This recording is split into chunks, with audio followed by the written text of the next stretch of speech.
What's good?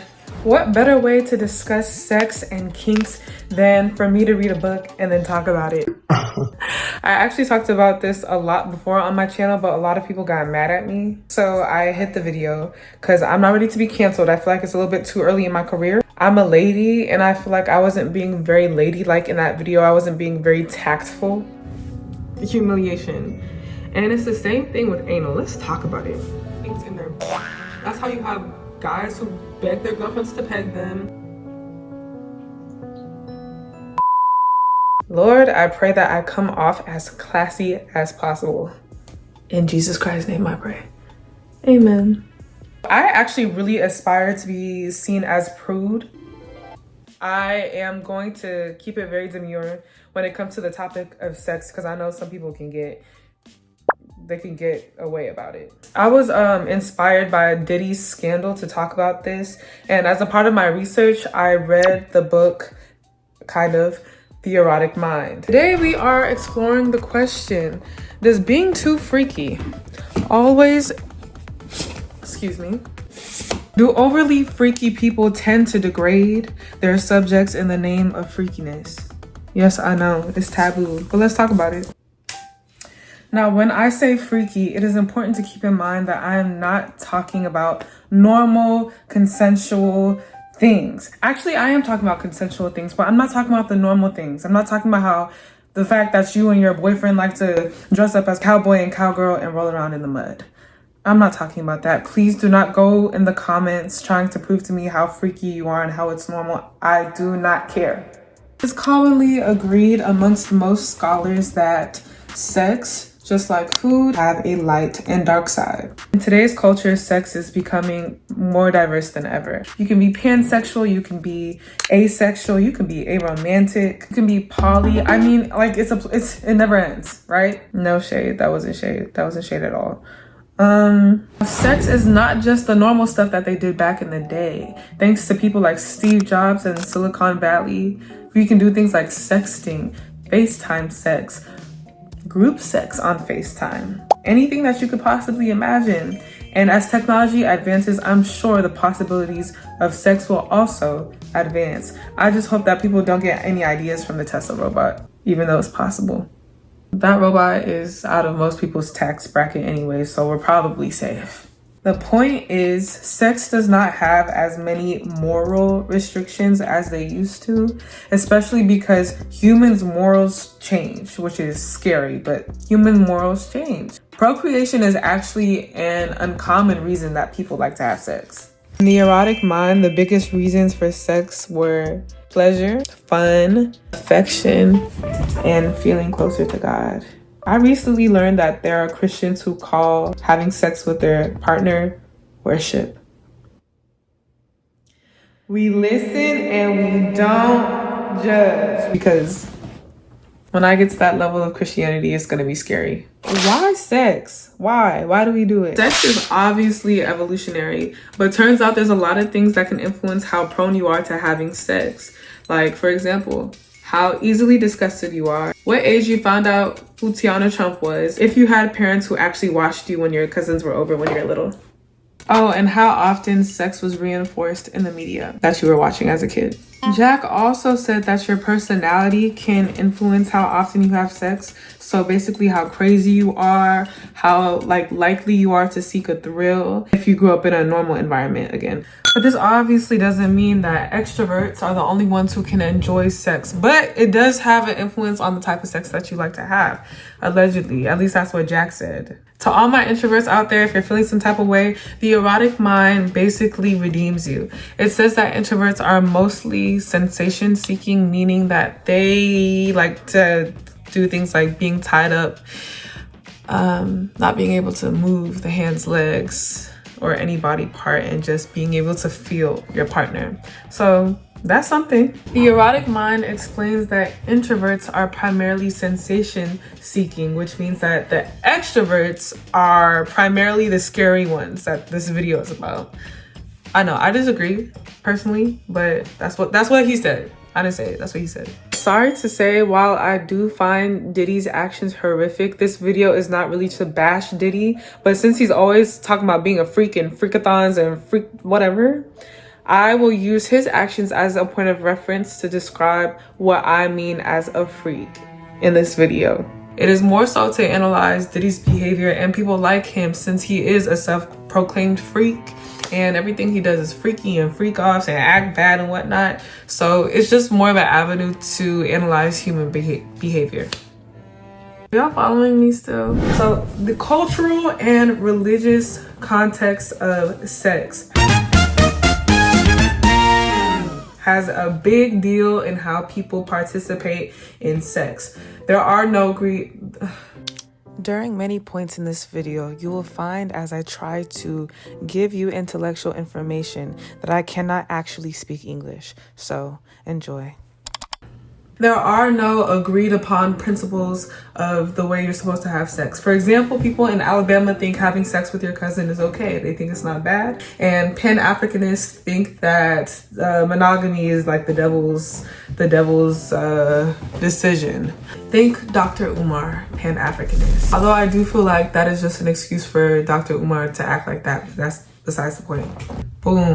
But yeah, intercourse basically depends on what is deemed as acceptable in that culture or religion that someone practices. That's what has the major influence on it. I can't speak English. Like, for example, the Greeks believed in sex gods like Aphrodite, and they believed things like Zeus could come down and pick a partner to have sex with whoever he wants, except they did it in a weird way. Like, and by weird, I mean bestiality.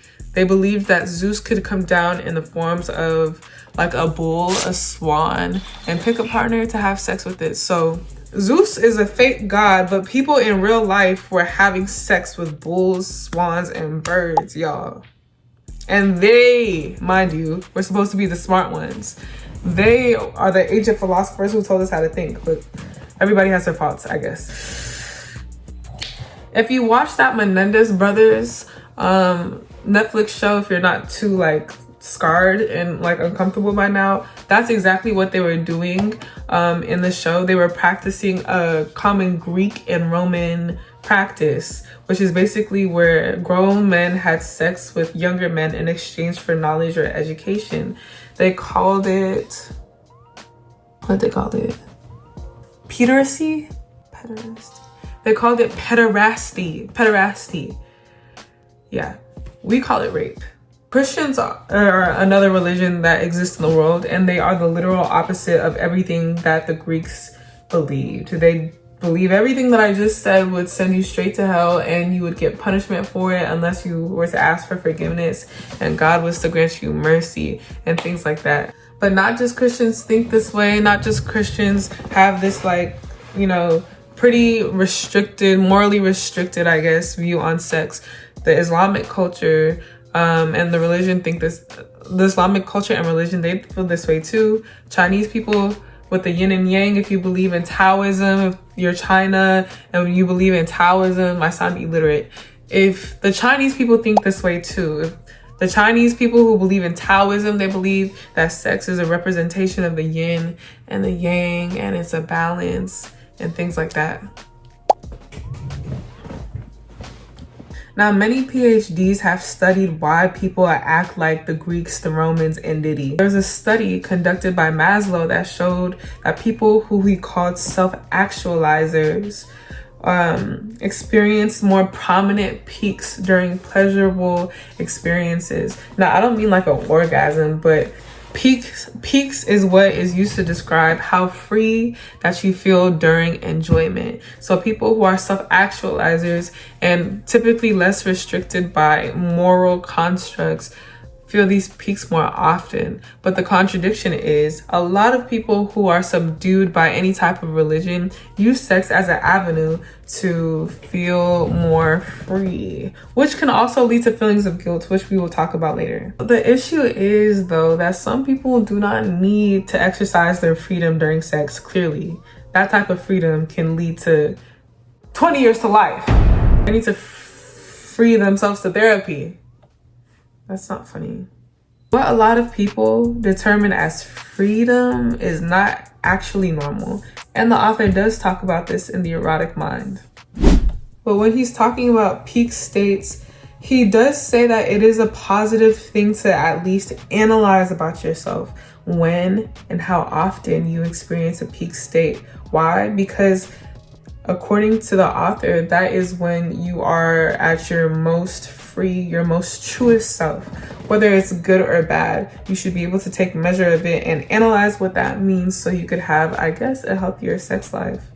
Explain to yourself why you act like that, you know?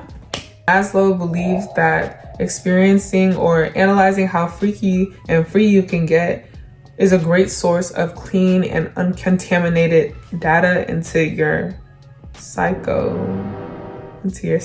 That's the word, not psycho. The big question, why are people more freaky than others? Why are some people like dangerously freaky and some people are able to hold that in?